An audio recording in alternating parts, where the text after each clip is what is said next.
Manipur Horse Riding and Polo Association is shinduna pangthokpa Suba Chittamohini State Women Polo Cup Ngasi Mapal Kangjeibung Da Houdokkhre Team Marina Saruk Yaduna Ngasi Dagi Tha Asi Kuntraga Bathui Fawbu Chithagadaba tournament adugi Houdokpagi Thoram aduda Manipur Equestrian Association ki Hanagi President Dr. S. Joykumar Manipur Horse Riding and Polo Association ki Vice President R.K. Dilip Manipur State Social Welfare Board ki Haring Chairperson R.K. Nayan Sarana Chugmana Mathangchina Chief Case President amadi Guest of Honor Oina Saruyakhe Thoram aduga mari lenana Manipur Equestrian Association ki Hanagi President Dr. S. Joykumar na hai Polo gumbai yamna nupa thokpa masana ama Manipur dagi haudokhibani haiba ase aikoi pumnamakki chawhuk chaningai ne masana ase Manipur da matam kharagi mamangta utpagi fibam da leramdabane hauzik masana ase chawkhatnaba maikai kya dagi honaragiba ase thakle masana ase chawkhatnaba matam gi oiba polo gi tournament kaya pangthoklapa ase afaba khudam ne ngasidi state asida nupagi polo gi club kunthagani panom leide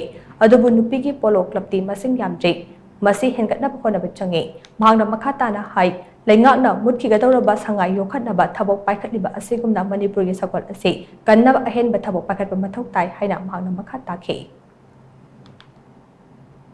Aikoigi legidraba TOMTV aikoigi department gi director orambana magi mapagi mamingda tournament ama hudokpina tamna revive tawpadagi so Kangjeibung ngasidi full momentum lere aikoigi ate sports ki competition tagi Tadana Kozo, Sawoni, as it Togungame, Messi, Ayama, Yamna, Tamo, Tombiki Chow contribution, Mana Directory, Matanda, Akogi, players in the Kogi department, Tabo Hapsindra, Mogi, economically, the water below, Panava, Ponada, Yamnakani Yoka Permit, I don't know Marmora, going to see Wupang. Manipur is Sawon Kangjeibung, Manipur, Mutimatanda, Manipur is Sawon.